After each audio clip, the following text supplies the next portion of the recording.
За сайн байцгаана уу? Та бүхэндээ шинэ булангаа танилцуулж байна. Энэ бол сэтгэл зүйн задлан юм аа. Уянгаа гişбит хоёр маань энэ сэтгэл зүйн задлан буландаа юу хийх вэ гэхлээр дэлхийн алдартай хүмүүсийн сэтгэл зүйн задлан хийх болно. За тэр нь юу гэсэн үг вэ гэхлээр тэр хүн одоо эдгээр хүмүүс маань яаж юм мундаг хүмүүс болж ийн, яаж түүхэнд өөрсдийнхөө нэрийг бүтээдэг хүмүүс болж ийн. Мөн одоо иймэрхүү хүн болохын тулд бид нар юунд анхаарах хэрэгтэй? Эсвэл хүүхдүүдээ иймэрхүү хүмүүс болгож агуу хүн болгомоор байвал бид нар юунд анхаарах хэрэгтэй вэ гэдгийн талаар жижигхэн зөвлөгөө өгсөн юм сонирхолтой болон цоо шинээр эхэлж байна. Сэтгэл зүйн задлан шинжилгээ хийж байгаа учраас тухайн хүнийг одоо яг ийм хүн болоод яг ийм зам туулахад тухайн хүнд юу нөлөөсөн байж болох вэ? За гэр бүл нь ямар байсан? За тэр хүн юун дээрээс үнслэж ийм шийдвэр гаргадаг байсан гэхээр нэлээд задлж ярьж байна. Тийм. Надад бол энэ бүх юмуд маш сонирхолтой санагдаж байгаа. Яа гэвэл ингээл дэлхийн алдартай хүмүүсийг ярих юм бол тийм юм хийсэн гэл ажлуудыг нь бол бүгдээрээ мэдэж болно. Тэгтэл хүн одоо ийм том юм агуу бүтээн байгуулалтыг хийж алдартай болоход юу нөлөөлдөг? Том ажлыг хийж чаддаг хүмүүстэй анхаарлын төвд байдаг хүмүүс ямар хүмүүс байдیں۔ Тэгээ тийм хүмүүс яаж одоо бий болтیں۔ Сэтгэл зүйн ямар байдаг гэдэг талаас бүр ингэж одоо deep dive хийж ярих гэсэн үг.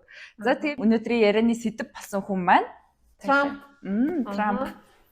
За ер нь бол Трампыг анх нөгөө 15 онд илүү ерөнхийлөгчийн сонгуульд үзнэ гэж яхад хүн болгон шоолж инээжсэн. Ялангуяа Америкчууд яг тэгэхээр нөгөө Трамп өөрөө улс төрч биш. Ямар ч туршлага байхгүй зөвхөн одоо бизнесмен гэдгээрээ танигддаг байсан. Тэгэхээр бол ер нь бол хүмүүс нэлээд гайхаж хүлээж авсан. Тэгэхээр нөгөө Симпсоны нөгөө цуврал дээр хүртэл ингээл амар давбалаад те нөгөө шар мар үстэй тийм хүүхэлтэй тэр хийж мэгэл тэгжсэн чинь одоо бүр 2 дахь удаагаа сонгогдоод дэлхийн нийтээр хүлээн зөвшөөрөгдсөн хүн болсон. Мэдээж энэ хүн бол айгуу тийм шоумен тийм гэж танигдсан. За ер нь бол нэлээд сенсацтай хүн шүү дээ. Тийм хувийн амьдрал нь ч тэр бизнес нь ч тэр тэгээд энэ хүн тэр их одоо хүмүүсийн тэр үйл тоомсорсон тийм өөрт нь үл итгэсэн тэр байдлыг яаж давж гараад энэ өндөрлөгт хүрвэ гэдэг талаар хаяа ярилцъя. Өнөөдөр бид нар зарим хүмүүс Трампд дуртай байж болно. Зарим хүмүүс дургүй байж болно. Гэхдээ бүгдээрээ нэг юм дээр санал хийлэн тэр нь юу вэ гэхээр яалтчгүй агуу хүн. Хүссэн юм авч чаддаг тий. Өөрийнхөө зорьсон зорилготой хүрч чаддаг. Бусад хүмүүсийг сайн удирдах чаддаг. Ер нь одоо яг тэр талаараа ярих юм бол маш агуу хүн байна. За тэгээд ер нь юм агуу хүмүүс ямар гарал үүсэлтэй байдаг вэ? Ээж аав нь яаж тэднийг хүмүүжүүлсэн байдаг вэ? Гэт бүгдээрээ түүний бага наснаас гэр бүлээс нь эхэлцгээе. Тэгэхээр яг сэтгэл зүйн задлан шинжилгээ хийн гэдэг нь бол тухайн хүнийг сайн эсвэл муу гэж дүгнэхтэй биш. Энэ хүнд одоо жишээ нь юу нөлөөлөд за яг ийм зан чанартаагаар яг ийм шийдвэр үйлдэл хийдэг ийм хүн болж төлөвшөө гэдгийг илүү задлж ярив. Тэгээд Трамп бол ер нь бол нэлээд том тоглогч. Одоо бид нар бол монголчуудын хувьд анх нөгөө Apprentice гэдэг шоугаар мэддэг болсон шүү дээ. Трамп өөрөө тэрийг бол нэг 13 жил маш уггүйгээр явуулсан. Гэхдээ энийг бол маш тийм бодлоготойгоор хийсэн гэж үздэг. Яг тэгэхээр анх 2000 онд нөгөө хамгийн анх сонгуульд үзээд нэг тийм бүтэлтэй болоогүй. Тэгээд тэрнийхээ дараа шууд нөгөө Apprentice шоуг эхлүүлсэн шүү дээ. Тэгэхээр манай хүн бол нэлээд стратегч хүн. Нэлээд холыг хардаг, бүх зүйлийг төлөвлөдөг. Бизнесмен учраас тийм илүү үйлдэл, илүү зардал гаргадаг. Тэгэхээр ер нь бол бүх зүйлийг төлөвлөсөн. Тэгээд энэ хүний хувьд гол нөлөө үзүүлэх хүн аав нь байсан. Тэгээд за хоёулаа бүр эхнээс нэрэг гэх юм бол Трамп бол өөрийгөө бүтээсэн хүн гэж ярьдаг шүү дээ. Гэтэл бас 100% биш. Тийм биш байгаа даа. Тэгэхээр 3 дахь үеийн бизнесмен. Тэгээд өвөө наах Германаас цаашилж ирээд өөрийн гэсэн бизнесийг амжилттай бүтээсэн байгаа. Нөгөө тухайн үеийн одоо нөгөө уурхай нэг алтны уурхай ихтүүд орсон шүү дээ. Америкч нэг хэсэг нөгөө шуураад бүгдээрээ алт ухаж мухаалаа тэр үед ирсэн гэсэн тий. Гэтэл тэр өвөө яасан гэхээр тэд нартэй адилхан уурхайч болоогүй. тэр хүн юу болж харсан бэ гэхээр тэр хүмүүс хоол хэрэгтэй юм байна. За орогнох байр хэрэгтэй юм байна гэд ресторан нээсэн байгаа. Тэгээд нөгөө буудал нээсэн байгаа байхгүй зочид буудал. Тэгээд явандаа тэр хүн хамгийн анхны супермаркетыг тухайн хотод нээсэн байдаг. Тий. Тэгээд яг нэрийг авч үзэхээр нөгөө Фридрих Трумп гээд германэр тэгээд утга нь бол ерөнхийдөө нөгөө хүзрийн хаан, ялагч гэсэн утгатай. Тийм нэрийг яг Америкчуудад Америк хүмүүст ойлгомжтойгоор дуудлагын засаад Трамп болгосон тий. Тэгээ ер нь ингээд нэр бас айгуу чухал байд юм шиг санагддаг тий. Одоо жишээлбэл зүгээр л нэг өөр хэцүү нэртэй байсан бол одоо Trump Tower гэхээр айгу гой сонсогдоод байгаа. Тийм брэнд болоход айгу амархан нэр гэх юм уу та. Хэцүү нэртэй байсан бол айгу хэцүү шттэ тий. Бас ингээд урт нэртэй айгу удаан урт тийм нэртэйсэн бол тэгэхээр бас ингээд нэр нь бас айгу ер нь цаанаас ингээд хувь заяа ингээд нэг цаанаас бүх юм нь одооний энэ хүнийг агуу болоход нөлөөсөн юм шиг санагдсан. За тэгээд цаашаага. Тэгээд яг энэ хүн болохоор 3 дахь үеийн бизнесмен гэдэг нь нөгөө өмнөх үеийнхний туулж ирсэн зүйл туршлага тэр хүнд уламжилж ирсэн байгаа. Тэгэхээр аав нь нэлээд амжилттай бизнесмен байсан. Одоо Трампыг 4 настай байхад бүр 23 өрөөтэй бүр тийм том ор таршид нөөж очсон байгаа байхгүй юу. Тэгээд хувийн жолоочтой лимузинээр хичээлдээ явдаг байсан. За ер нь 10 жилд байхдаа л саятан болсон байсан. Яаж саятан болсон бэ гэхээр аав татраас зүхтааж нөгөө хүүхдийн нэрэн дээр жил болгон $200,000 өгдөг гэсэн. Тэгээд ер нь бол 18 хүрэхэд айл хэдийнэ олон сая хөрөнгөтэй болсон байсан. Тийм байна. Тэгэхээр Трампын хувьд бол одоо эд баялаг одоо хангалуун сайхан амьдрах нь бол норм. Хэвийн учраас тэр хүнд бол одоо ингээд амар одоо тансаглалт гэхээс илүү хэвийн норм гэж авч үзэхээр тэр хүнд одоо илүү амар хялбар байдаг гэдэг юм уу? Зөв. Тэгээд гэхдээ аав нь аюу хэцүү юм. Харин тийм гэсэн. Аав нь юу маш чанга те. Трамп ч бас өөрөө ахтай байсан. Гэсэн. Гэтэ ах нь болохоор аавынхын нүдэнд бол амжилтад хүрч чадаагүй. Гэр бүлээсээ урвсан. Бизнесмен болох хүсэлгүй зүгээр одоо нисгэгчийн ажил хийхийг хүсдэг байсан. Тэгээд тэгсэн чинь аав нь уурлаад чи цаашдаа гэр бүлийн бизнесээс татгалзаж байгаа бол би чамд юу ч үлдээхгүйгээд хөрөнгө мөнгө ч өгөөгүй ингээд таслаад хайцсан. Тийм. Тэгэхээр Трамп ямар гэр бүл төсөөд ийм зан чанартай болов гэж харахаар за тэр гэр орны уур амьсгал бол нэлээд дарамттай, маш өндөр шаардлагатай. Аав өөрөө амжилтанд хүрсэн учраас Трампд анхнаасаа нэлээд өндөр босго тавиад өгсөн. Тэгээд аав нэлээд хатуу, зарчимж одоо маш өндөр шаардлагатай хүн байсан. За ээж нь бол огт эрхлүүлдэггүй байсан. Ээжийн хатаалаар юу нэг ярьдгүй. Ээжтэй нэлээд сайнаар ханддаг гэсэн сүүлд нөгөө хэлэхдээ ээж үл ингээд айгу тийм халуун дулаанаар надыг хайрладаг байсан гэж айгу тийм сайнаар ярьсан байдаг. Тэгээд яг аав ээж нь яг нөгөө өвөө нь герман байсан учраас германс. Тэгээд ээж нь болохоор Шотландаас гаралтай. Тийм үе юм билээ. Тэгээд 5 хүүхэдтэй айлын 4-т нь. Тэгээд хамгийн их нөлөө үзүүлсэн хүн бол ерөөсөө л аав нь юм билээ. Аав нь тийм ер нь бол тийм өөрийнхөө байр суурийг маш сайн хамгаалдаг. Тэгээд маш хөдөлмөрч тийм хатуу чанга хүн байсан. Тэгэхээр нөгөө тэр олон хүүхдүүд дунд нөгөө аав ээжийнхээ хайр халамж одоо юу гэдэг анхаарлыг өөр төрөй татахын тулд хүссэн үсээг маш хичээх хэрэгтэй болсон. Тийм байна. Тэгээд хоёрдугаар тэр ах нь аягүй нөлөө үзүүлсэн юм. Нөгөө Фридрих гэдэг аавтайгаа адилхан нэртэй юм шүү дээ. Нэр чинь ер нь яг эхний хүүтэйг өөрийнхөө нэрийг өгөөд яваад тах шиг байгаа юм тий. Дональд Жуниор гэдэг нэг тийм байлээ бас. Тэгээ багт нь Донни гэж дууддаг байсан юм лээ. Багтаа нэр айгүйх монополи тоглодог байсан. Багтаа айгүй их тийм хурц зан ааштай, маш их ууртай хүүхэд байсан. Тэгээ хүүхдүүдтэй айгүйх зодтолцдог. Тэгээ ерөөхдөө айгүй жоохон нөгөө баян айлын их хүүхэд байсан. Тэгээд ер нь бол аав ээж нь энэ хүүхэд зан чанарын одоо засахгүй ер нь бол хэцүү техник гэж цэргийн академид 5 жил сургасан байна. Тэгэхээр цэргийн академид сураад маань хүн айгүй тийм төсвөр төвчээрч суралцсан. Маш сайн одоо юу гэдэг хувийн зохион байгуулалттай болсон, сахлах баттай болсон. Гэхдээ юу гэдэг ерөөхдөө жоохон бөөлийн хийдэг төрлийн хүн байсан юм билээ. Жоохон Одоо тэр цэргийн сургуульд ч гэсэн тий бусдаа жоохон дээрлэгдэх. Жоохон одоо нахаал гэж хэлэх юм уу тиймэрхүү. Тийм хүүхэд байсан. Яг уу аав нь маш их тэгж нөгөө дарамт шахалт их өгдөг байсан учраас ах нь бол тэр дарамт шахалтыг дийлээгүй. Ерөөсөө л энэ ааваасаа тусдаа салахын тулд зүгээр таарсан мэрэгчлээ сонгоод өөрийнхөө амьдралаар амьдрна гэж явсан боловч тэр нь бүтэл муутай болоод сэтгэл санаагаар унаад арх тамхинд ороод энэ 42 үлээ 3 настайдаа нөгөө архиар өнгөрсөн тийм. Тэгснийхэн дараа Дональд Трамп дараа нь ярилцлагад ингэж хэлсэн байлаа. Би ингээ ахыгаа ингэж амьдраад ийм харамсалтайгаар ингээ нас барсныг хараад би дахиж арх уумаргүй санагдаад одоо тэгээ арх уудгүй. Тийм.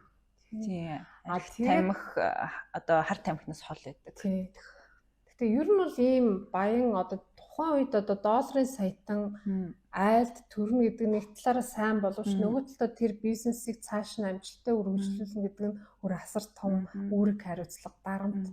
Тий. Трампын хувьд баг бахта ахыгаа харж байгаа шүү дээ. Ерөнхийдөө тэгээд нэг тийм шийдвэр гаргасан гэж үздэг. Тэр нь ямар шийдвэр вэ гэхээр за ахыхаа бүр эсрэг дүр болъё гэсэн.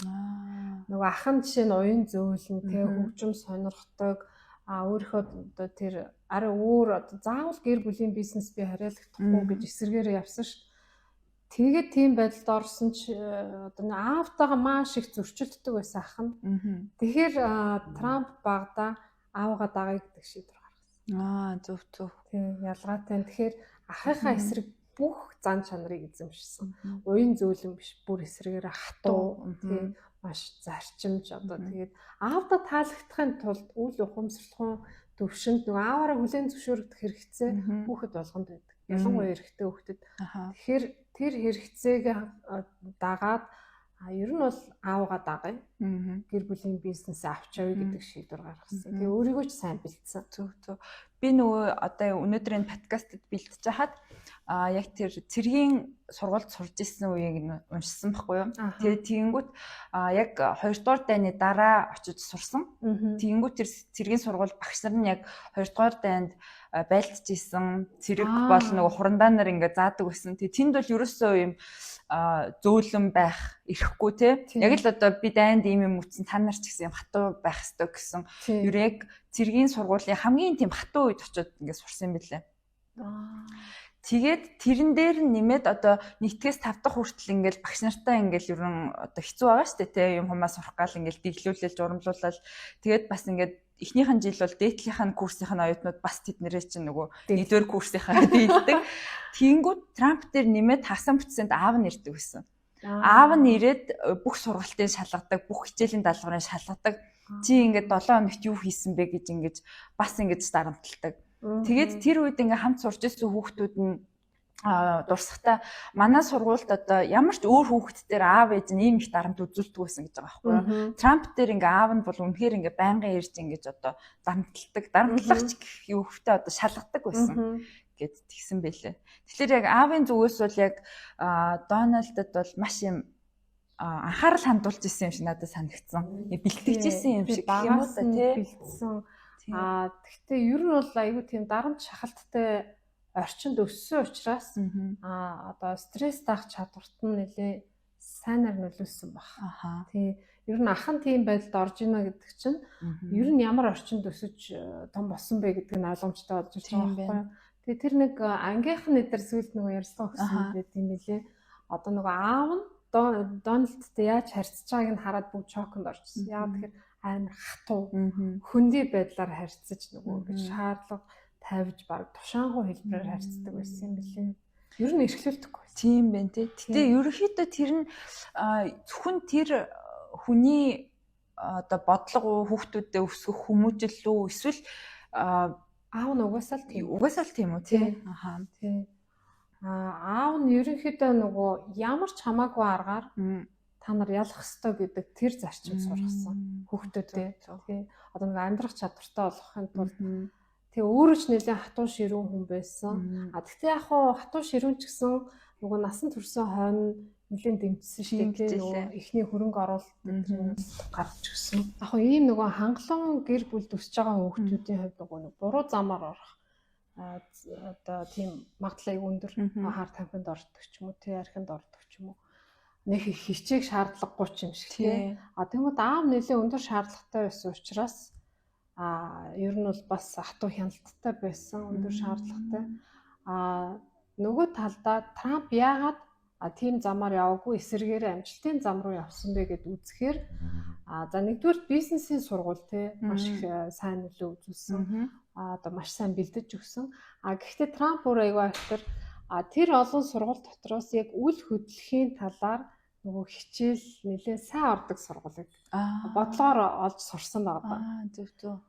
Тэгээд тийм учраас өөрөө анханасаа үл хөдлөхийн чиглэлээр явна гэдэг нь тодорхой байсан учраас тэр чиглэлээр өөрийгөө бэлдсэн. Тэгээд ер нь бол тийм аюух тийм хөдөлмөрч юм шүү дээ. Тийм билээ. Гэтэл энэ зан ерөөсөө аавынхын зан билээ. Аав нь одоо 16 жилийн хугацаанд барилгын салбарт ажиллахад 1300 байр сав зарсан байна. Тэгэхээр энэ бол одоо нэг юу гэдэг төсвөрлөх чадвар, стресс даах чадвар, хөдөлмөрч сахилах баттай тэр байдлыг бол ааваас авсан байгаа. Ер нь бол одоогийн Нью-Йоркийн ихэнх барилгуудыг барьсан юм бэл шүү дээ. Яг одоо хүртэл ингэ байгаа. Тухайн үеийн Нью-Йорк ч одоо хамгийн л болж бүтэхгүй хэрэгүүд гардаг тий. Хүмүүс ерөнхийдөө нөгөө нэг байнгын асуудал гарч идэг тийм газар бол зориглоод хөрөнгө оруулалт хийгээд барилга барьж гисэн байгаа аав. Гэтэ ялгаатай нөгөө аав нь ерөнхийдөө дундаж давхаргынхан зориулсан барилгаар үл хөдлөхөөр явцсан шүү дээ. Трамп бол нөгөө дундаж давхархаас гадна нөгөө тансаг зэрэглэл рүү ороод явцсан тийм ялгаатай. Зөв. Би бас уншиж байхад юу яасан бэлээ. Трампын гэр бүл бас их шашинлаг гэр бүл. Тий. Байнгын нөгөө юунд хагас бүтээсэн өдөр сүм явдаг. За тэгээд тэр дундаас яг нэг номлогчд маш дуртай байсан билээ. Norman Peale гэдэг нэртэй. За тэр номлогч болохоор одоо ингээ харьцуулахад тэр хүний номлодог байсан зүйлс одооний Трампын ярьдаг зүйлсүүдтэй маш адилхан. Тийм ерөн хүн ингээд баялаг руу тэмүүлэх ёстой, хүн хөдөлмөрлөх ёстой. Тэгээд тэр хөдөлмөрлөх хүчээ одоо бурханд итгэж байгаа итгэлээсээ олж аваад тэрүүгээр одоо бизнес ч юм уу те ингээд баялага хөрөнгөө бүтээгээд тэгээ сайхан амьдрах ёстой гэдэг одоо гол тийм мессежтэй номлогч байсан. Тэгээд тэр номлогчийн номыг нь Трампын аав ээж нь маш их уншдаг, хүүхдүүдтэй уншуулдаг. Тэгээ бүр яг тэр номлогчийн байдаг бүр сүмлүү очиж танилцаж ингэж маш бүтээсэн өдөр болгон очиж одоо сонсдог. Пастортай болсон гэсэн үг. Ер нь бол Трамп өөрөө хэлэхдээ тэр хүн бол ингээд номлож байгаа тэр өвнүүд нь намайг маш их inspired болгодог, урам зориг өгдөг. Тэгээд тэр номлогч нь гол юм хэлэхдээ чи хожигдсон ч гэсэн хожсон юм шиг бай. Өөртөө байнгын ихтгэлтэй бай гэд. Тэгээд Трамп ч амар өөртөө ихтгэлтэй хүн шүү дээ. Тэгээд ер нь одоо ингээ яаж ийм их өөртөө итгэл байдаг вэ гэж бүр гайхмаар. За тэгээд тэрнээс ааваас нь бас муу одоо энэ яг энэ шашин энэ номлогчоос нь бас ирсэн тийм өөртөө итгэл өгсөн юм билээ. Тэгээд сүүлдээ яг тэр номлогчийн номлодог байсан сүмд нь гэрэлсэн билээ. Тийм үү. За хоёулаа эхнээс нь бүр ярих юм бол Трамп ч 3 их нэртэй байсан. Тэ одоо 3 дахь их нэртэйгээ байгаа. Тэгээ эхнийх нь ихтер нь Ивана Трамп гэд. Европ хүүхэн, Чехословак хүүхэн. Тэгээд тэр эмэгтэй болохоор 3 хүүхдийн төрүүлсэн. Тэгээд яг өөртөө бараг бизнес партнер маягийн одоо энэ Трамп гэдэг маш том юм бизнесийг нь хамт босголцсон эмэгтэй юм билээ тий. Тэгээд ерөнхийдөө одоо өөр эмэгтэйтэй явж байгааг бариад тэгээд салсан тийм түүхтэй юм билээ. Трампын онцлог нь болохоор бүх юмыг бизнес гэж хардаг. Энэ нь юун дээр харагддаг вэ гэхээр гэрэлтийг ч гэсэн баг бизнес гэж авч хардаг. Тэгээ хүүхдүүдтэй л нэлээд хатуу бас шаардлагатай байсан. Яг өөрийнх нь аав нь өөртний аж чанар тэрэн шиг одоо хүүхдүүдтэй багаас нь зарих тамхи хэрэглэхгүй, шивээс хийлэхгүй, одоо энэ дээр ингэдэг гэдэг шаардлагыг анхнаасаа айгүйх тавьдаг байсан. Ивана Трампын хувьд бол нөгөө тийм үдшилэг дээр таарад танилцсан байлээ. Ер нь айгүйх тийм шоуддаг байсан. Трамп тухайн үед залуугаасаа тэр чин Трамп ч ялаа нэг их сургуулаа төгсөөд 3 жил ажиллаад $6 сая олоод шууд нөгөө айгүй амжилттай явсан шүү дээ. Тэгээд тухайд бол айгүй олон хүний анхаарал донд гарч ирсэн, залуу байсан. Тэгээд яг нэг тийм өөрөө хэлсэн байдаг ш тий. Би бол амар олон хүнтэй болцчихсэн. Гэхдээ би бол Иванатай уулзах үед үнэхээр баг залхацсан байсан. Шууд ингээд тий үүдээ settle down болмоор байсан. Тийм үед дээр Иванатай таарсан. Тэгээ гэр бүл болсон. Гэхдээ ер нь бол мэдээж хайр сэтгэлийн харьцаа байсан л да. Тэгээд Трамп бол ер нь бол эхнэрүүдтэй бол үнэнч байгаагүй. Харин тийм одоо ч бас үнэнч биш үү баг. Тэгэхээр Мелани Трамп яагаад энийг тэсэж төвчээд байна те тэрний цаана юу байгаад энэ хүн ингээ өдөг хүртэл явуу гэдэг бас айгу нууцлаг гэж үздэг. Тэр хоёр зинхтэй айгу их насны зүрхтэй. Тий 24 насны тий. Миний бодлоор бол одоо хэрвээ чи 20 эдтэй залуухан эмэгтэй те тэгээд 50 эдтэй хүнтэй суух гэж байгаа бол мэдээж бас ингээл баялагийг харж л байгаа. Тэгээд тэрнтэй юу бас хамт ирэх вэ гэдгээс санаа бодож л байгаа. Бас тэгэл анхандаа суухтаа энэ хүн надад бол үнэнч биш байх юм байна гэдгийг бол мэдчихэл байсан бах гэж би бол бодож байна. Гэтэ одоо сайн мэдэхгүй л байна л да. Гэтэ бол тэгжэл харагдаад байдیں۔ Тийм. Одоо Меланиагийн аавыг харахаар Трамптай төстэй. Тийм үү. Тэгэхээр хүн ерөнхийдөө л нөгөө нэг төстэй хүнийг бас сонгох гэдэг шүү дээ. Тэгээд ер нь бол мэдээж хайр сэтгэлээр л холбогдсон баг. Гэхдээ энэ хоёр бол аюу тийм бат бүх тийм гэр бүлийн харилцаатай юм шиг харагддаг. За яг янз бүрийн сенсац явган яриа байдаг л да. Гэхдээ Меланиад нэг тийм эр хүний шинж харагдаад байдаг шүү дээ. За шүүд. Тэгэхээр нөгөө Трампт магадгүй яг тийм нэг найдвартай хизээш нэг ганхаж унахааргүй нэг жоохон одоо сенсац гарч ирэхээр л самраад байдаггүй нэг тийм тогтвортой хүн бас хэрэгтэй байсан байх гэж харагддаг. Гэтэ одоо заримдаа нэг ийм видеонууд яваад байдаг шүү дээ. Мелани ингээл Трамптай амар инээжсэн цаашаа харангуут нь ингээл царай амар эвгүй болоо. Тэр одоо дургүй байх гэсэн үг үү? Юу гэсэн үг вэ? Тэр болохоор яг тэр хүн айгуу тэгж нэг олонний өмнө би хэд хянаад өөрөөрөө байж чаддаггүй хүн байгаа байхгүй. Ерөнхийдөө амар хяналт өөрийгөө маш сайн хяндаг. Тэр хяналт нь бүр хитэрдэг ч байхгүй. Тэгээд яг өөрөөрөө байж чаддаггүй хүний л яг шинж байгаа байхгүй. Зүгээр инээж одоо яг өөрөөрөө хамаагүй инээж чадахгүй тийм амар. Тэгээд нэг олон хүний дунд орохороо бүр эвгүй байдлаар өөрийгөө авч яваад байдаг. Харин тийм тэрний яг харагдаад байдаг шүү. Зөв. Тэгэл яг одоо эхний Трамп ерөнхийлөгч Трамп эхний удаа ерөнхийлөгч болоход Мелани бол нэг их юм ярихгүй те ингээл зүгээр л хажууданд байж идэг. Тэгээд ер нь бол нэг юм яваад ирсэн шүү дээ. Бараг ингээ хамт байдгүй, хамт одоо унтдаггүй, нэг орон дээр унтдаггүй айгүй юм тустай байдаг. Тэгээд бараг одоо гэрээ мэрээ хийж те тэгжээж ингэж хамтдаа явдаг хүмүүс тэгж харагддаг ч гэдэм үү те. Би зүгээр уншиж судалж байхад юм байсан. Анх ингээ Трамптай суухдаа 3 дахь эхнэр нь болж байгаа шүү дээ. Тэгэнгүүт Трамп ингээд мэдээж гэрээ хийдэг. Нөгөө нэг ямар гэрээ тийм prenup гэрээ хийдэг. Тэгэнгүүт одоо салах юм бол ийм л юм өгнө. Ингэн тэг нь одоо чи миний талаар ингэж ярьж болохгүй гэдэг аюу тийм хатуу гэрээтэй тэгээд сууж байгаа байхгүй юу? Окей гэд. Тэгэнгүүт ерөнхийлөгч боллоо. Тэгэнгүүт тэр гэрээ өөрчлөгдсөн гэдэг байгаа байхгүй юу? Эсвэл одоо би чамаас сална, эсвэл одоо гэрээгээ өөрчилж миний хувийг ихсэх ч гэдэм үү тийм. Энэ гэхдээ үнэн биш. Зүгээр хүмүүсийн яриа. Тэгээд ингээд одоо ингээ хоёр дахь удаа ерөнхийлөгч болоход дахиад ингээ гэрээнд апдейт ороод бас ингээ арай өөрчлөгдсөн гэд байж болох л юм. Яа тэгэхээр Трамп ер нь хинтэй ч хэл ам олцох чадвартай. Өөрөө нэг тийм асуудалд орсон шүү дээ. Тийм нэг эмэгтэйчүүдтэй холбоотой нөгөөдөл нь шүүх мөхтөгөө тий. Тэгэхээр мэдээж тийм ч бас асуудал болсон л байгаа. Тэгэхээр тийм үед хүртэл эхнэртэйгээ хэл амаа олцоод мэдээж сонгуулийн үеэр салж болохгүй. Тэгэхээр нэг тодорхой хэмжээний тийм тохиролцоонд хүрсэн л байна. Аюу тийм ер нь бол тэр мэдээж нууцтай. Тийм тий. Тэр бол мэдэх боломжгүй тий. Гэтэ аюу сонирхолтой юм ингээл гэр бүлийг бас яг юм хөрөнгө оруулалт гэж. Хоёулаа тэгж харж байгаа байхгүй тий. Трамп тэгж харж байгаа, Мелани ч бас тэгж харж байгаа. Энэ бол ингээд юм партнершип, юм хөрөнгө оруулалт. Тэгээд аль аль нь ажиллаа хийх ёстой. Тий. Тэгтээ нөгөө win-win гэдэг тий. тийм ашигтай байна. Ерөнхийдөө Трампын энэ тал нь ер нь бүх юмыг бизнес гэж хардаг учраас яг хуу сайн талч байна, муу талч байна. Тэгэхээр мэдээж гэр бүл бол бас бизнесийн харилцаа биш л тийм шүү дээ. Яг хуу улс төр дээр болохоор бүх хэрэггүй зардлуудыг таньсан.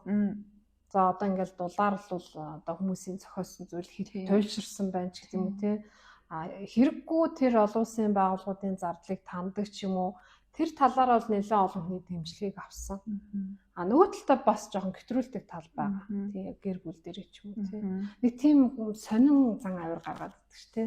Охиноо одоо ингээл амар магтаал тэр нөгөө охиноо биш баг ингээ тий зүгээр эмэгтэй хүнийг ингээ гоё сайхнаар магтаад байгаа ч юм шиг. Харин тэр талаараа бол жоохон тийм. Тэгээд Трампт бол энэ амжилтанд хүрэхэд одоо хэрэгтэй тэр бүх зан чанарууд бол тодорхой хэмжээгээр өгөгдөл хэлбэрээр байсан тий. Багаасаа маш өөртөө ихтэй хөвгт байсан. Лидер зан чанар нь бүр одоо баг сургуульд байхад нь тодорсон. За яг хэцүү зан ааштай ч гэсэн тэрийг бол чадсан юм шиг байна. Тэгээд дараа нь өөрийгөө маш сайн бэлдсэн гэж үздэг. Яаж бэлдсэн бэ гэхээр тэр хүнд нэг тийм ментор гарч ирсэн. Өмгөөлөгч Рейкон гэдэг тий. Тэгээд нөгөө бизнесийн нөгөө хаалттай клубт илсэн. Тэгтээ яг аавынхаа нөлөөгөөр илсэн ч гэсэн залуу хүн гэхэд бол маш богино хугацаанд өөрийгөө хүлээн зөвшөөрүүлж чадсан. Тэнд бол ерөнхийдөө хүрээлэл маш чухал юм байна гэдгийг бид нар одоо олж харж байгаа байхгүй. Дандаа сайтнууд байдаг, амжилтанд хүрсэн. Тэр хүрээлд орж ирээд хүн болгоныг судалсан. За энэ хүн ямар зан чанартай, энэ хүний стратеги нь юу юм? За юуны учраас энэ хүн амжилтанд хүрсэн бэ гэдгийг тэр хаалттай клубын гишүүн болгоныг судалж тэр болгоноос өөртөө хэрэгтэй зүйлийг авсан байгаа байхгүй. Тэгээд яг хуу хамгийн сонирхолтой нь Трампын нэр хамгийн анх хэвлэлд гарсан Нью-Йорк Таймс дээр заргатай холбоотой нэр нь гарсан юм билээ шүү дээ. Нөгөө аавынх нь компани тухайд нөгөө нэг хар арьстай хүмүүсийг аюул хязгаарладаг процесстэй холбоотойгоор анх гарсан. Ерөнхийдөө ингэсэн билээ. Тэд нар нөгөө байр зардаг. Тэгэнгүүтээ бид нар энэ байранд одоо энэ барилга дотор хар арьстай өнгөт арьстай хүмүүст байр зарахгүй гэдэг тийм одоо дотоод журамтай. Тэгэнгүүт бусад одоо хүмүүс шүүхт өгөөд энэ барилгын компаниг шүүхт өгөөд эдгээр одоо racist үзэл бодолтой компани Америк улсад юм байж болохгүй гэд. За тэгтэл ер нь бол тэднийх зөвхөн тэгдэг байсан. Бусад компаниуд ч гэсэн адилхан ийм дотоод журамтай байдаг байсан. Тэгэнгүүт шүүхээс ингээд та нар ингэж болохгүй гингүүд бусад компаниуд за уучлаарай бид нарыг уучлаарай гэд ингээд айгүй хурдан юмаа засаад бурууга хүлээсэн. Тэгтэл Трамп болохоор хизээч бурууга хүлээгээгүй. Тэр түрүүний нөгөө өмгөөлөгч найз гэдэг байгаа шүү дээ. Тэр найзтайгаа хамтарч агаад буцаад шүүх рүү санал тавиад за бид нар одоо ингээд өөрсдийнхөө юмыг ингээд засъя. Өөр одоо нэмэлт юм журам оруулчаа гэд ингээд шүүхтэд тохиролцсон гэх юм уу та. Тэгтээ нэмэлт одоо төлбөр төлсөн. Гэхдээ хизээч бурууга хүлээгээгүй. Тийм бидний буруу биш бид нар одоо тэгээд шүүхтэд тохиролцож чадсан буцаад ингээд шүүх рүү хүсэлт гаргасан гэд бусад компаниудаас маш өөр стратегиэр хийсэн. Тэгээд тэрэндээ одоо хүртэл амар бахархалтайгаар ярьдаг. Тийм тэгэнгүүт энэ дээрээс нөгөө бага насныхан чи хожигдсон ч хожигдоогүй юм шиг бай гэдэг яг тэр нь ингээд байнгын тавтагдаад байт юм байлээ. Ингээд хожигдсон ч гэсэн хожигдоогүй юм шиг дараа нь ингээ харахад хүмүүстэй нөгөө мэтгэлцээд харвас хожигдчиход гарч ирснээ бид нар ихтэй өнөөдөр айгүй хүмүүсийн хандлтыг авч чадлаа. Өнөөдөр ихтэй сайн өдөр байлаа гэх мэтээр ерөөсө хожигдоогүй юм шиг юм байдаг. Тэгэхээр энэ хүн ерөөсөө анханасаа ялагчийн сэтгэл зүйтэй байгаа байхгүй юу? Тий. Одоо нөгөө сэтгэл зүйд бол Берни онлоор, транзакцийн онлоор 3-4 байдаг. За би ялагч, за би дундаж, эсвэл би бүтлгүү гэсэн. Тэгэхээр Трамп бол багасаа угаасаа би ялагч болно. За надтай юу ч тохиолдож исэн би учрыг нь олно гэсэн сэтгэл зүйтэй. Тэгэхээр нөгөө алдаа хийсэн ч засаж болно. За дутуу хийсэн ч тэргээ гүйцээж болно. Одоо миний амьдрал зөвхөн надаас хамаардаг гэсэн итгэлтэйгээр одоо тийм бодож сэтгэх хэв маягтай хүн гэсэн. Тэгэхээр ер нь бол баргийн зүйлд бол бууж өгөхгүй. Гэтэ ер нь Трампын амьдралд хэцүү зүйлсүүд тохиолдчихсон. Ямар За. Одоо бүр маш их одоо энгийн хүмүүсэл тэрийг давж гарах нь байдгаа бараг амиа хорлох хэмжээний тийм их стресс хэд хэдэн удаа тохиолдсон байхгүй юу. За нөгөө нэг 80 онд амар мандж байгаа л те нэг Манхэттны ихэнх барилгыг барьсан юм шиг. Тэгээд банкнаас банк зээл авдаг, хөрөнгө оруулагч нартай хамтардаг байсан. Тэгээд өрсөлдөгч нартай одоо дийлдэхгүйгээд хит их хэмжээний зээл аваад тэгээд тэрийг нөгөө төлж чадахгүй төрээд одоо асуудалд орсон. Ер нь бол дампуурлын иргүүд дээр үрсэн. Тэрэн дээр тэр хүний маш том давуу тал гарч ирсэн. Банкныхантай айгүй сайн хэлэлцээ хийж чадсан. Ухуулж чадсан. Яг хөө тэр хүн бол нөгөө ихэнх үйл хөдлөлтөө алдсан. Гэхдээ тэр хүмүүс Трампд итгэсэн. За энэ хүн бол яг хөө зээл төлж чадахгүй байгаа ч гэсэн маш сайн барилга барьдаг юм аа гэдэг үүднээс итгэл хүлээлгээд нөгөө зээлийг ургуулжлуулсан. Тэгэж нөгөө бизнесээ аварч ирсэн. Тэгэхээр ер нь бол нөгөө Трампын өөртөө итгэх итгэл гэхээсээ илүү одоо Трампын тэр харилцаа тогтоох ур чадвар тий харилцааны ур чадвар хүмүүстэй хэл амаа олцох урт хугацаанд хамтарч ажиллах тал дээр үнэхээр онцгой. Одоо энэ хүнийг амжилтанд хүргэсэн хамгийн том зан чанар гэж байна. Тийм. Одоо анх бизнесээ босгож байхдаа хамтарч ажиллаж эхэлжсэн хүмүүстэйгээ одоо ч гэсэн хамтарч. Тэгвэл сэдээсээ жоохон хазаад энэ ур чадварыг авахын тулд олж авахын тулд хүмүүс яах ёстой бэ? Ер нь бол харилцааны ур чадвар гэдэг бол ер нь одоо бизнес ч гэсэн те ер нь бол хүмүүстээр тогтдог. За хүмүүсээр дамжиж орлого олж ирдэг те одоо бүх юм хүмүүстээр тогтож байгаа байхгүй. Тэгэхээр ер нь бол харилцааны ур чадвар гэдэг бол нөгөө хатуу ур чадвартай энэ тэнцвүүц айгу чухал ур чадварт тооцогддог. Бизнес дээр ч гэсэн бизнесийн зорилго дээр төвлөрөхөөс илүү нөгөө хүмүүстээр илүү төвлөрч тэдэртэй урт хугацааны те маш зөв харилцааг тогтоох нь одоо маш чухал гэдэг байгаа шүү. Тэгэхээр хүн өөрийгөө л хөгжүүлэх байдлаар л хөгжүүлэх. Тийм тэр бол одоо төрөлхийн гэхээсээ илүү амьдралын явцад өөртөө суулгах тийм л зан чанар болж байна. Окей. За тэгвэл Трамп руу эргээд ороход миний харснаар бол Трамп яг тэгэж нэг кризист ороод буцаж гарч ирэхдээ маш их зүйл сурсан юм шиг санагдсан. Тэгээд би харж байхад яг тэрнээс хойш өөрийнхөө нэрийг аягүй таниулах хэрэгтэй гэдгийг мэдэж авсан. Одоо бидний мэддгээр одоо хувь хүний брэндээ нэлээд ингэж хөгжүүлж эхэлсэн. Тэгээд тэр үед чинь нөгөө интернет нэх хөгжөөгүй ер нь байхгүй штэ. Ер нь бүх ингээ мэдээлэл хэвлэлээр явдаг байсан.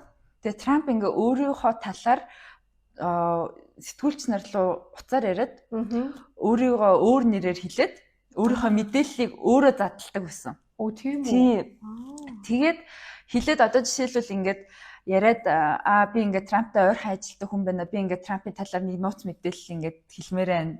Та сонирхох уу гэд тэнгүү сонирхъя гэд тэгэнгүүт Трамп ч яг үүндээ ингэж байгаа ч гэсэн цаана амар баян байхгүй ч гэдэг. Өөрийг айгүй сайн талбар мэдсэн. Тэр чинь ингээд айгүй цаана юм нууц юм хувьцаатай ч гэдэг юм уу тий дандаа тэгдэг.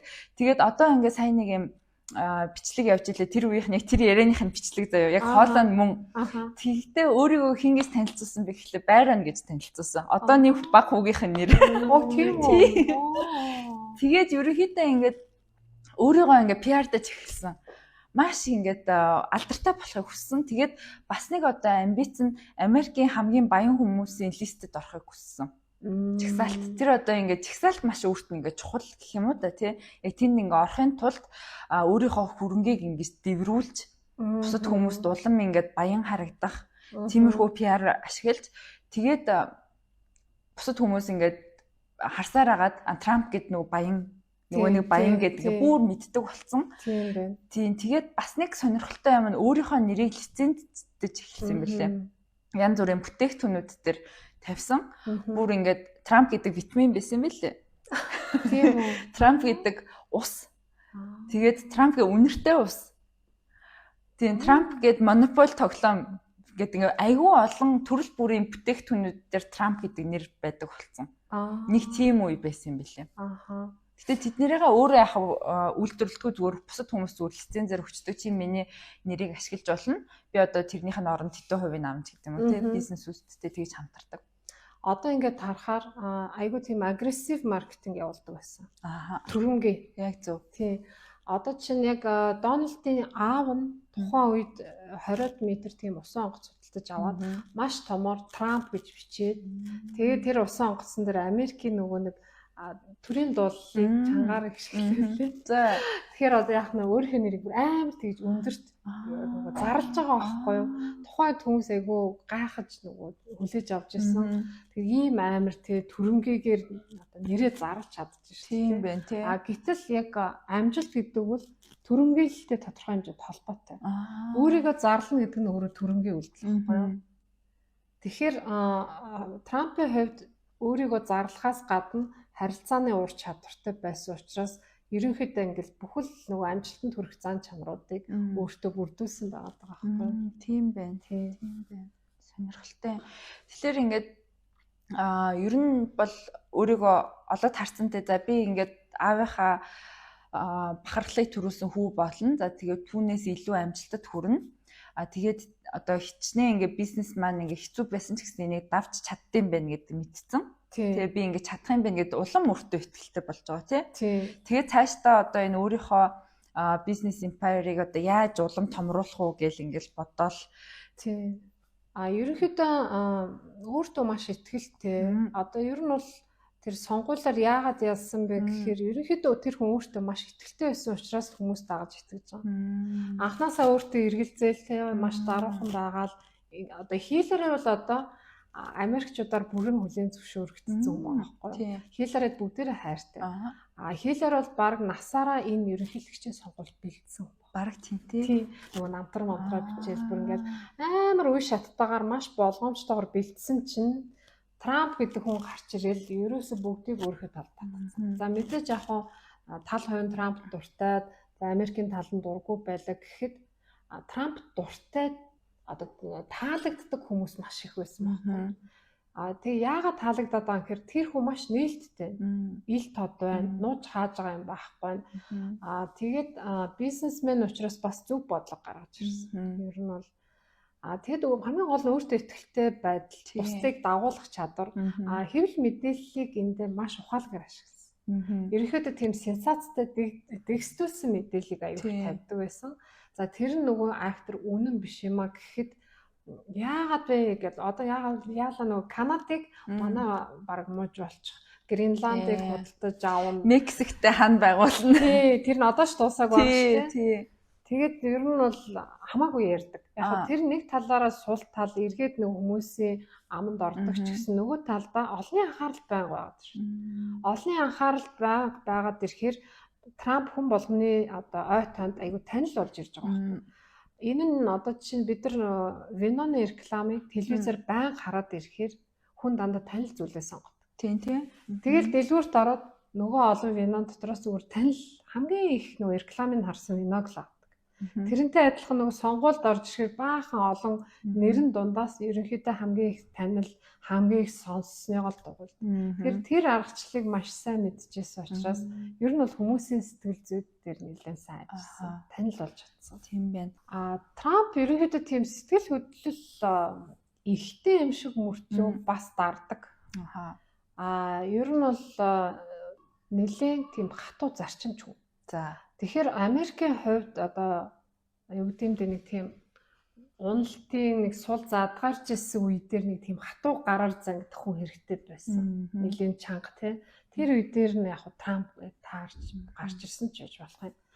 Тэнгүүд Мелани Трамп гэхээр өөрийгөө бүр маш ихээр дарсан хүн харагддаг. Сэтгэл зүйн хувьд маш нууцлаг, өөртөө төрж байгаа зүйлийг тэр болгон илэрхийлдэггүй. Одоо тэр хүний бие авч явж байгаа байдлыг харахад өөлөх юм байхгүй. Бие маш гоё авч явдаг. Ингээм тул маш хатуу сахилга мэдээж хэрэгтэй. Тэгэхээр тэр хүмүүс өөрийгөө маш сайн хяндаг. Нөгөө талдаа өөртөө маш ихтэй. Яагаад тэрийг нь ихтэй гэдэг нь айгу сонио аялахтай ярьдаг шүү дээ. Гэтэл Америкт одоо айгу олон жил амьдарч байна те. Одоо нэг логопед авчраад тэр хэллэгээ засаж болно шүү дээ үгүй. Тэр хүн өөртөө тийм ихтэй байгаа учраас тэр зүйлээ засахыг хүсэхгүй байгаа. Магадгүй тэр нөөрх нь имиж болсон ч юм уу тийм. Тэгэхээр энэ Трампын ямар зан чанар те ийм одоо өндөрлөг төрөгсөн бэ гэж эргээд харахаар бусдаас маш сайн суралцдаг гэсэн. Тэ Одоо тэр хаалттай клубд өмгөөлөгчтэй Рэй Коноос бол маш их зүйл суралцсан. Өөрийнхөө бараг багшаа болгосон. Яг хоо өмгөөлөгч хүн байсан учраас маш олон шүүх хурлыг бол амжилттай болгож авч гарсан.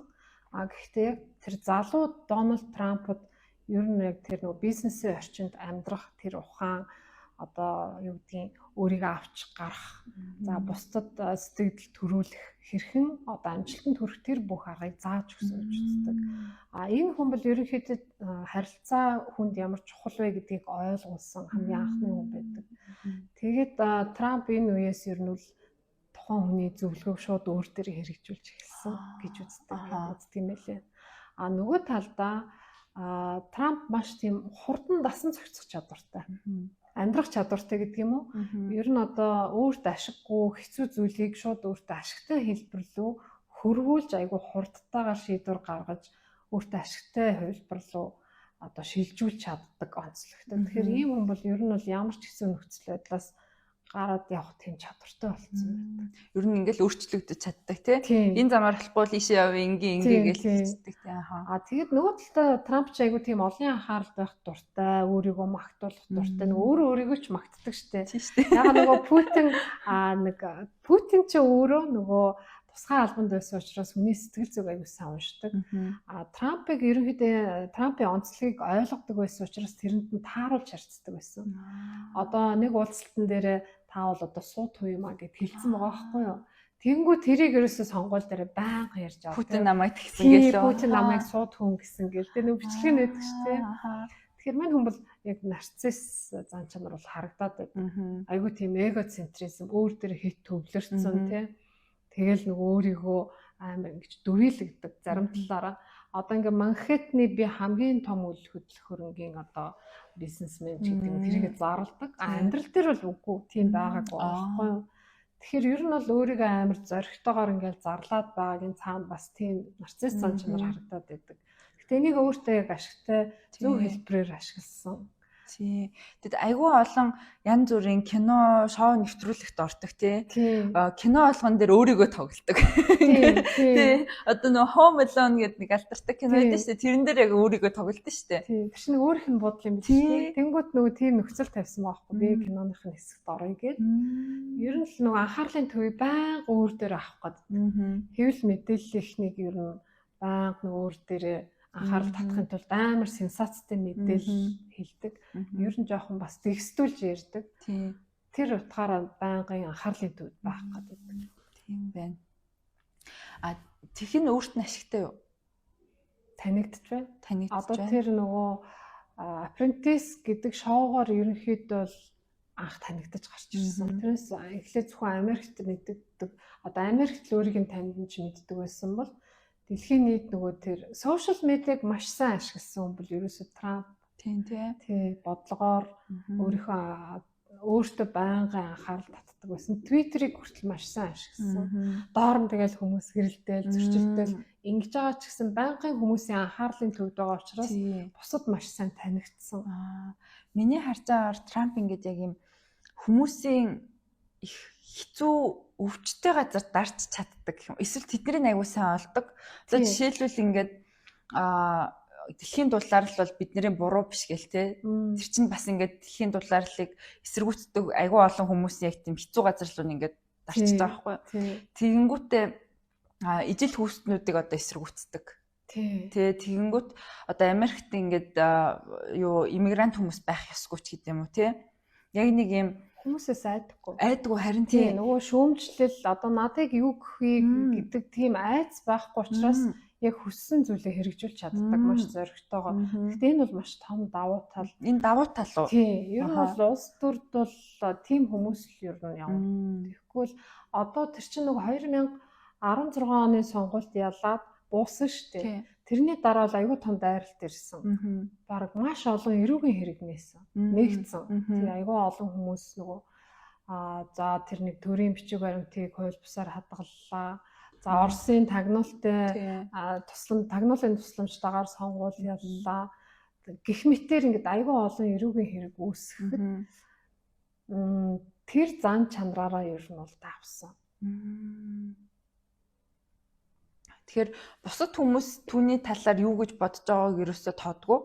Өөрийнх нь л зөв гэж боддог. Ер нь бол яг ингийн хүндэл тийм их дарамтыг давж харахад хэцүү шүү дээ. Ер нь бол ихэнх хүмүүс за энэ Трамп л өнгөрсөн юм байна. Ийм их зүйлийн дараа л гарчихгүй бараг шоронд орох гэжсэн чинь одоо юу вэ? Ерөнхийлөгч болоо тий. Чин 78 настай да ерөнхийлөгч болж байгаа байхгүй. Уг нь бол ач зээнараа тойруулаад тий. Одоо хийдэг юм а хийцэн юм чи ингээд амарч байх хэвээр энэ хүний онцлог нь ерөөсөө л дараагийн том зорилго мөнхийн мотивацтай. Тэгэхээр энэ хүний гол мотивац ерөнхийдөө нөгөө нэг байнгын анхаарлыг өөр дээрээ татчих байгаа сонирхолтой. Тэгэл өөрийгөө маш их завгүй байлгадаг. Ер нь бол маш хөдөлмөрч байгаад байгаа. Тэгэл нөгөө байнгын мотивац бол ерөнхийдөө амьдрах сонирхол аягүй өндөртэй. Тий. Ийм хэцүү зүйл тохиолдож байгаад ч гэсэн өөрийгөө аягүй тэнцвэртэй, сэтгэл зүйн хувьд туртай байлгаж чадчихжээ. Тэгэхээр стресс даах чадвар бол үнэхээр гайхалтай. Одоо нэг ёсондоо хэлбэл бараг л дэлхийн нийт дээр амар олон маш их хүмүүст үзэн ядагдчихж штэ. Тэ. Тэгэнгүүт тэрийг тоохгүй байгаа байхгүй. Тэгтээ алхаар завцсан штэ тий. За буудуулсан штэ. За тэр хамгаалтын машинтай явж байхад хүмүүс дунд хуруугаар гаргаж байгаа. Ингээл янз бүрээр хараад гин одоо зүхэж гин тий үзэн ядчихжээ. Тэгэхээр тэрийг давж гарна гэдэг бол одоо сэтгэл зүйн маш их хат. Гэтэл ингээд зүгээр одоо энгийн хүн бол ингээд зүгээр нэг найз нэг сони юм хэлэхэд л тий хямраал ингээд бүх юм болол эмэр бол тий. За тэгээд бүр ингээд олон хүн түүнийг шүмжлэх юм бол бараг л одоо ажилласаа гарах юм уу тий. Бүр ингээд амьдралаа зогсоох хүртэл тэгэж амар их гутардаг байхад Трамп бол тэрэнд юусэн нөлөөлтгөө. Түүнд юусэн ингээд тэр нөлөөлтгөө тоодгоо. Тий. Тэгэхээр нөгөө нарцисс хүмүүс чинь бас нөгөө эмпат чадвар ерөнхийдөө нөгөө бусдыг мэдрэх чадвар сэтгэл хөдлөлтөд автах чадвар нэлээ бага байдаг. Тэгэхээр ер нь бол энэ том амжилтанд бол энгийн хүрэн барагтай бол хүрдэггүй. Тодорхой хэмжээнд тийм сэтгэл зүйн онцлогтой хүмүүс их хүрдэг. Тэгэхээр Трампын хувьд бол нэгдүгээр стресс даах чадвар өндөр байна. Хоёрдугаар бусдын хэлж байгааг үлдээ авахгүй. Нөгөө талдаа энэ хүн хийдгээ хийсэн байхгүй юу? Алдах зүйл байхгүй. Тэгээд нөгөө даал гарцсан хүн чи одоо хинээс айхав бас тийм нөгөө үнэхээр хий гэсэн зүйлээ маш зоригтой хийж байна. Зөв. Ерөнхийдөө бол бас л сонирхолтой хүн юм. Маш ингээд сонирхолтой амьдралаар амьдарсан одоо бараг л нэг хүний бүхэл амьдралынхаа турш бүтээн байгуулах юм айгүй олоудаа ингээд хийсэн. Тийм маш ингээд сонирхолтой одоо controversial гэх юм уу та. Тий айгүй олон хүний амьдралаар амьдэрсэн юм шиг тийм сонирхолтой тод дүр. Тэгээд Трампын нэг онцлог нь яг ингээд нөгөө бизнес хийж байгаа процессыг тэр улс төрөгч тэр тоглоом гэж хардаг. Тийм болохоор нөгөө актер юм хүн дээр хүлээж авдаг. Бүх зүйлсд одоо тоглоомд оролцож байгаа юм шиг. Яагаад тэгж дүгнээд байна гэхээр өөрөө бас тэгж хэлж байсан. Ер нь бол бизнес бол асар том одоо тоглоом. Тэгээд нөгөө заримдаа нөгөө Трамп чинь жокертэй тийм яг бүгдийг явж нэг өөрийнхөө дүрмээр бүгдийг өөрийнхөө хүснээр болгодог. Ер нь бол тэгтээ маш ухаалаг хүн. Өөрөө айгүй тийм сони адар зантай шүү дээ. Нөгөө дургуцлаа шууд илэрхийлдэг. Хүнийг ингээл гаднах төрхөөр нэтрийг муухайгаар хийж чаддаг тий. Хинээс ч айдаггүй. Тэгэнгүүт тэр хүний тэр онцгой сонин зан чанарыг таалдаг хүмүүс бас. Харин тийм байна. Тэгэнгүүт тийм хүмүүсээр хүрээлэлээ бүрдүүлсэн. Өөрийг нь дандаа дэмждэг хүмүүсээр бүрдүүлсэн гэсэн. Тэгэхээр тэр хүн яг нь амар тийм найдвартай бат бүх тийм баг дотор байгаад байгаа байхгүй. Тэгэхээр ер нь бол өөртөө тийм дэмжлэгийг бий болгож чадсан. Бас нөгөө талаасаа ингээд лидер одоо хүн манлайлагч хүн ямар байдаг вэ гэхэлэр ер нь яагаад манлайлдаг вэ гэхэлэр бусад хүмүүст тийм хүмүүс айгүй хэрэгтэй байдаг. Нэг юм хараад тий ингээд урам зориг аваад ер нь дагаж явах туртай байдаг. Өөртөө ихтэй хүний хүмүүс дагах туртай. Тэ ингээд тийм хүмүүсийн энергийн дотор одоо хажууд нь байх туртай гэх юм уу та. Тэгэхээр яг өөртөө ч гэсэн илүү өөртөө ихтэй болдог. Тэгэхээр яг одоо Трампыг дагтааг тэгээд ойрхон байдаг тэр хүмүүс бол яг үнэхээр удирдахчаа манлайлагч гэж боддог. Тэ энэ хүний бүх юм зөв гэж боддог. Трамп тэгдэг чинь заримдаа нөгөө навчуутай зүйл. Яа тэгэхээр өөрийгөө ингэж хэлдэг шнэ үлээ. бурхны бүтээсэн хамгийн агуу ерөнхийлөгч гэж өөрийгөө хэлдэг. Тэгэхээр тэр хүн тэгж өөртөө итгэж байхад бус хүмүүс дагахаас өөр аргагүй. Тийм. Тэгэхээр нөгөө өөртөө хэдий хэмжээнд итгэн тэр хэмжээнд бус хүмүүс бас дагаж итгэж байгаа. Зөв. Тэг яг хуу нарцисс зан чанартай хүмүүсийн нэг онцлог нь бусдаас онцгойрох дуртай. Өөрт байгаа ур чадвараа хэтрүүлж үнэлдэг. Байнгын өөр дээрээ төвлөрдөг. Өөрөөр одоо байнгын нэг тийм магтаал дунд байх дуртай. Тэгэхээр нөгөө нэг бусдаас онцгойрох энэ тэрний хүсэл тэмүүлэл нь өөртөө байнга шин зорилго тавих тийм бас байнгын мотивац болж өгдөг. Тэгэхээр ер нь бол Трамп бол байнга нэг тийм зорилго тавьж идэг, тэрнийхээ төлөө явж идэг хүн байгаа даа байхгүй. Тэгэхээр зорилго тавихтаа бүр айгүй том зорилго тавьдаг тийм. Тэгэд бүр анх карьераа эхлүүлэхдээ ерөнхийдөө хувь хүний тэр үн цэнэдэг зүйлийг маш сайн ойлгосон. Тэр өөрийнхөө нэртэй холбогдсон бизнесийг маш амжилттайгаар бүтээсэн тийм. Одоо Trump Tower гэж анх зарлахад хүмүүс аягүй их дургуутсаж байсан. Яагаад заавал тийм нэр гэж гэл тийм тэр дүүргийнхэн аягүй дургуутсаж хүлээж авч байсан ч гэсэн явандаа хүлээн зөвшөөрч гисэн. Ер нь нэг ингээд хүссэн юм авчихын тий. Айгуу тийм хэцүү байсан ч гэсэн бусад хүмүүс дургүй байсан ч гэсэн ингээл үдсээр агаал ингээл ярьсаар агаал ингээд юм авчихын тий. Яг Трамп л яг өөртөө ихтэй ч гэсэн өөртөө тэр үн цэнийг бий болгож чадсан. Тийм. За тэр олон зан чанарууд нэгдээд тэр хүнд нэг тийм онцгой үн цэнийг бий болгож байгаа. Тэгэхээр хүмүүс Трамп дуртай байгаа. Одоо дагаж дуурайж юм тий. Ялангуяа Америкийн аюул олон бизнес эрхэлдэг хүмүүс Трампыг бол үнэхээр шүтдэг. Тэ одоо энэ хүн шиг болох юмсан ч гэдэг юм уу те. Үнэхээр онцгой гэж хардаг. За энэ нөгөө талдаа нөгөө мотивац болж өгдөг гэсэн онцгойрох тэр хүсэл нь. Нөгөө нэг онцлог нь Трамп өөрөө тийм багаас аюух тийм ууртай хөвтсөн. Нөгөө нэг талдаа тэр хүүхэд аягүй потенциал байсан. Тэнгүүд гэр орны орчин нэлээд дарамттай болж ирэхээр тэр хооронд зөрчил үүсээд тэрийг нэг уураар илэрхийлж гаргадаг байсан. Яг хуу том болсон хойноо тэр их агресс яг зөв чиглэл рүү нөгөө амжилтанд хүргэх түлш болгосон. Тийм байна. Одоо тэр нэг сенсац дунд ороод тэг хэцүү нөхцөл байдалд тусмаа улам хүчрхэж тэр одоо өөртөө баг мотивац болгоод ашигладаг байсан тийм онцлогтой. Ер нь нэг юм байнгын юм байлдаан дунд байх дуртай хүн юм шиг байгаа тийм. Тэмцэл дунд ингээ байх дуртай. Ямар нэг юм дандаа ялж давж ингэжээж өөртөө ингээ сэтгэл хандаг тийм хүн юм шиг байна. Тэгээд ааваасаа тэр уламжилж ирснийг онцлог нь бизнест одоо маш сайнаар нөлөөсөн. Өөрийнхөө байр суурийг хамгаалах. Энэ тодорхой хэмжээнд нөгөө өөрийнхөө тэр сүүдэртэй тал уур тэрийгээ дараагүй хүмүүс байгаа даахгүй. Тэгэхээр яг нөгөө нэг бизнесийн талбарт маш олон гэрээ хэлцээр хийн, худалдаа намаа хийн ч гэдэг юм уу. Тэр болгонд нөгөө нэг өөрийнхөө байр суурийг маш итгэлтэйгээр хамгаалж чаддаг байсан учраас тэр зүйл бас бизнест нь маш том нөлөө үзүүлсэн гэж үздэг. Тийм байна. Тийм байна. Яг хөө Трампын нэг дутагдaltaй тал байдаг. Йоо яшгүй дээ нэг дутагдaltaй тал байна уу. Ерөнхийдөө нөгөө сэтгэл хөдлөлөөр заримдаа олонний анхаарлыг татах гад хамаагүй гэлждэг. Twitter ялангуяа. Тий, тэгэнгүүтээ эргээд тэрэнд ороогддог. Нөгөө Зеленскийтэй холбоотой бас нэг юм таагүй үг хэлчихэд эргээд нөгөө уулзалтан дээр нь та тэгж хэлсэн бидтэй гингүүд би санахгүй байна. Тэгэхээр нөгөө нэг айгуу тэгж эргээд тэрэнд эвгүй байдалд орох гээд байдаг. Тэгээд жоохон магадгүй өөрөөсөө дор хүмүүс жоохон дээрэнгүү хандах гээд байдаг. Тийм.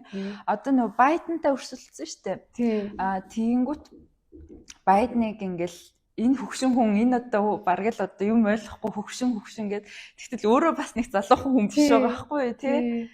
Тэрийг ингээд амар ил тод хамаагүй шийддэг тий. Наа чин барыг болж байгаа юмыг ойлгож байгаа мó над ч одоо амар юм настай болцсон гэж тэгж байгаа мөртлөө ингээд бараг л өөрөө нэг амар тийм хол биш тийм бас өөрөө айгу нас явцсан байгаа. Нэг талд амар тийм бүдүүлэг харагдаад байгаа мөртлөө энэ зан чанарын нэг сайн тал нь яг үнэхээр хий гэсэн зүйлээ хинээс ч аахгүйгээр зүгээр хилээд хийгээд шийдвэр гаргаад явж байгаа нь бас энэ хүнд нөгөө нэг сайн талтай байдаг. Аливаа юм хоёр талтай гэдэг шиг тийм. Гэтэ одоо харахад ийм хатуу ширүүн үгнүүд хэлээд нэг талаараа би хүмүүс таалагдах гэж хичээхгүй байгаа юм шиг юм бүртлөө цаагаараа айгүйх таалагдах хичээж байгаа. Тий. Тэгэхээр ер нь нэлээд тийм мэдрэмжтэй. Тий. Бус хүмүүсийг маш сайн мэдэрч чаддаг. Энэ хүнтэй яаж харилцах уу, яаж хурд хугацаанд хэл амаа олцох уу гэдэг дээр бол онцгой авьяастай. Яг өөрийнхөө тэр багийн олон жил хамтарч ажиллаж байгаа энэ хүмүүсээ маш сайн хамгаалдаг. Тий, тэдрийгээ дэмждэг. Ер нь бол бас тэдний тэр нөгөө хүчээр бас ер нь амжилтанд хүрж байгаа. Тэрийг ухаардаг тий. Тэрнээс шингээл бүх хүмүүстэй зөрчилдөөл ингэжсэн бол энэ хүн бол тэгж хол явахгүй. Тэгэхээр энэ хүн бол тийм нэг харилцааны бусдаа ойлголцох, хэл амаа олцох тий, хэлэлцэх тийм онцгой чадвар байна. Тийм байна. Хэлэлцээрийг бүр маш сайн хийдэг тий. Тэгэхээр энэ хүнд одоо амжилтанд хүрэх өгөгдөл байсан байна. Төрөлхийн одоо тэр лидер зан чанар байсан байна. Дээрэс нь өөрийгөө маш сайн хөгжүүлсэн. Тэгээд 3 дахь үеийн бизнесийн хүн гэдэг утгаараа бас том давуу тал болж ирсэн. Бас ингээд аавыгаа давж гарах гэж өөртөө том зорилго анханасаа тавиад тэрнийхээ төлөө зүтгэсэн. Тэгээд нөгөө нарцисс байсан учраас улс төр бол байнгын хүний анхаарал дунд олны үн байна гэдэг утгаараа өөрт нь хамгийн их тохирох салбар болж ирсэн. Тийм байна. Зөв ер нь ингээ маш сонирхолтой юм байна. За тэгээд Трампын талаар ярихад бол хэдэн ч цаг хамаагүй ярих боломжтой мөлий. Яг л энэ хүн чинь маш их зүйлийг хийсэн.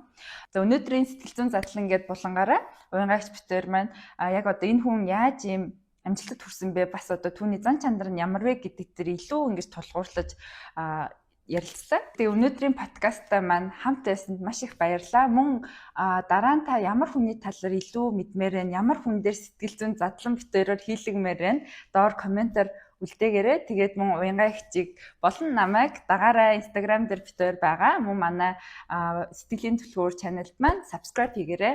Баярлалаа.